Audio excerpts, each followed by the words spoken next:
अपने मनों की वर्दियों को शांत करते हुए बड़ी श्रद्धा और प्रेम के साथ आओ हम सभी मिलकर की एक बार पवित्र श्रेष्ठ गायत्री महामंत्र का उच्चारण करेंगे।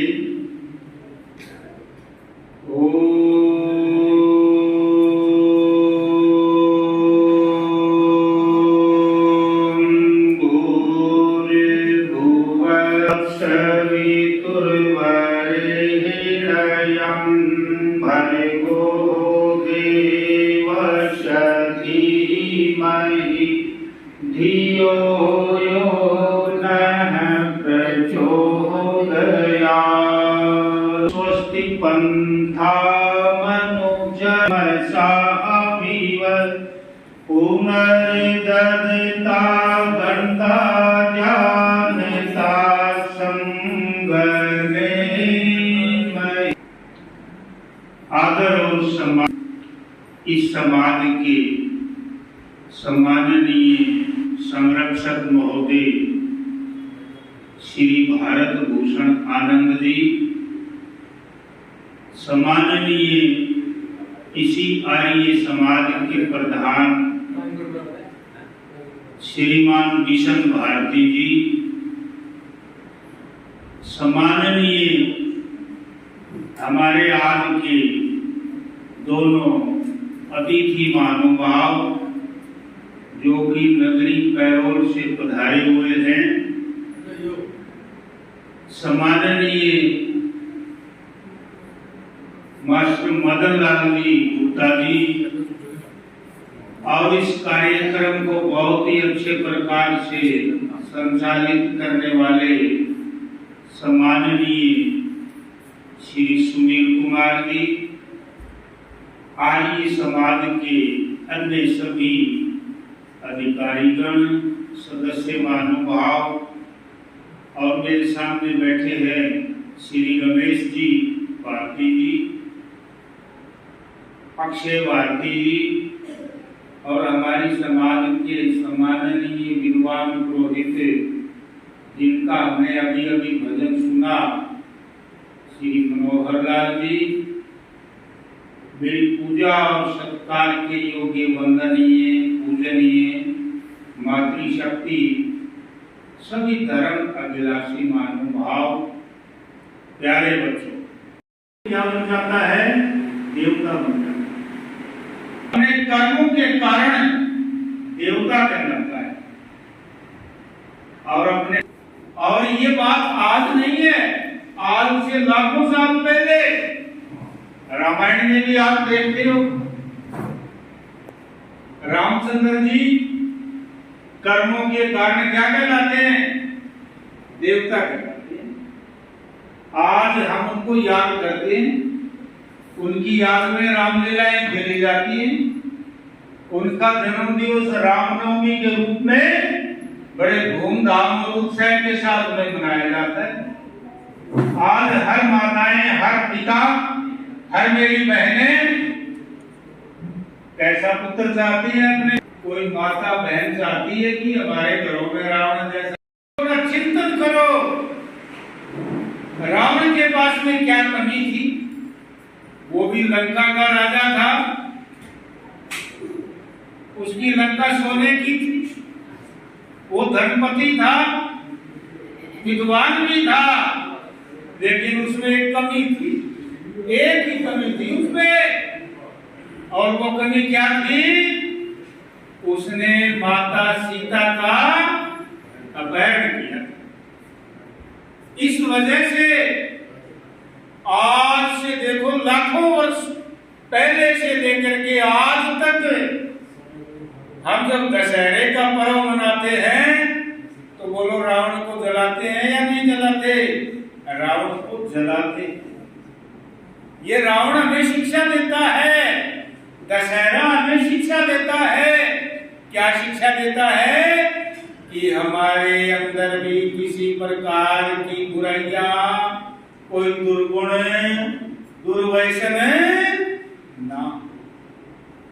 इसलिए ध्यान रखें, आज आवश्यकता है इस बात की कि हमारे अंदर जो भी दुर्गुण हैं, जो भी दुर्व्यसन हैं, उन सबको हम दूर करें और हम अच्छाइयों को अपनाएं, जिससे कि हम देवता बन सके। ध्यान रखना, बात है तो कड़वी, लेकिन है सत्य।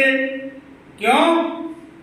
जिस व्यक्ति का जन्म है उस व्यक्ति की मृत्यु भी, बोलो, जब हमें इस बात का पता है जन्म हो चुका है, हमारी आयु भी बढ़ी, इस सुंदर संसार को छोड़ करके हमें एक दिन जाना भी है।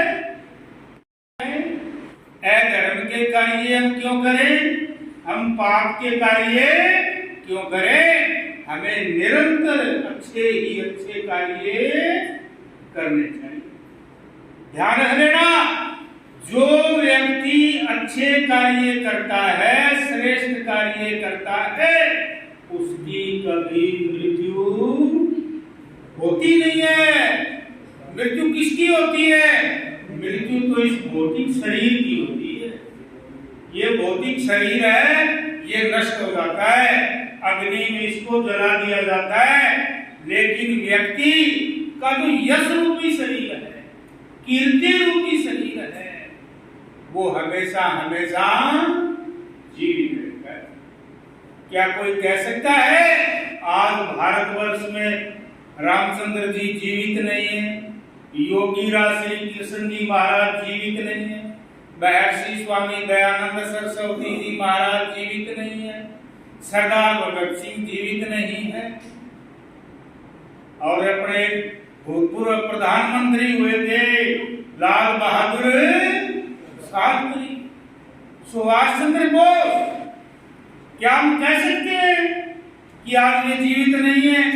ध्यान रखना, उनका भौतिक शरीर शायद चला गया हो, चाहे समाप्त हो गया हो, लेकिन यश रूपी शरीर, कीर्ति रूपी शरीर आज भी उनका जीवित है। तो मैं कह देना चाहता हूं, मैं आपसे निवेदन करना चाहता हूं, और मैं ही नहीं, ये आर्य समाज मंदिर कठुआ के अधिकारी भी आपसे अनुरोध करते हैं। क्या अनुरोध करते हैं?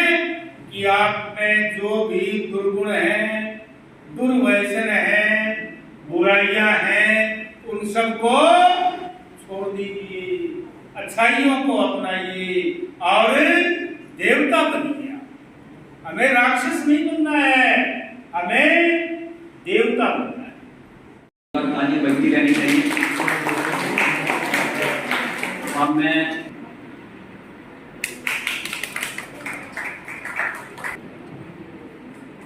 जोरदार ताली बजती रहनी चाहिए।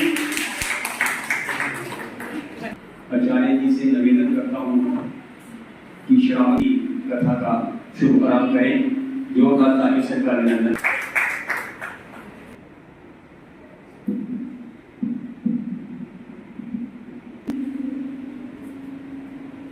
सभी आर्य समाज मंदिर कठुआ अमृत कथा का 26वां वार्षिक महोत्सव आज 16 जुलाई से लेकर के 16 अगस्त तक बहुत ही धूमधाम और उत्साह के साथ में मना रहा है। इस अमृत महोत्सव कथा की आप सभी को बहुत बहुत बधाइयाँ, शुभकामनाएं। बड़ी खुशी होती है कि इस प्रकार के कार्यक्रम होने चाहिए। और मैं कह देना चाहता हूँ, मेरी माताएं बैठी हैं, बहनें बैठी हैं, आर्य समाज के प्रतिष्ठित महानुभाव बैठे हैं। आज हमारे बच्चों को अच्छे रास्ते पर चलाने के लिए, अच्छा बनाने के लिए, योग्य बनाने के लिए इस प्रकार की कथाओं का होना बहुत जरूरी है। इसलिए आर्य समाज मंदिर कठुआ आपके लिए बहुत अच्छी व्यवस्था करता है। हर वर्ष इन दिनों में 32 दिन की कथा का आयोजन किया जाता है।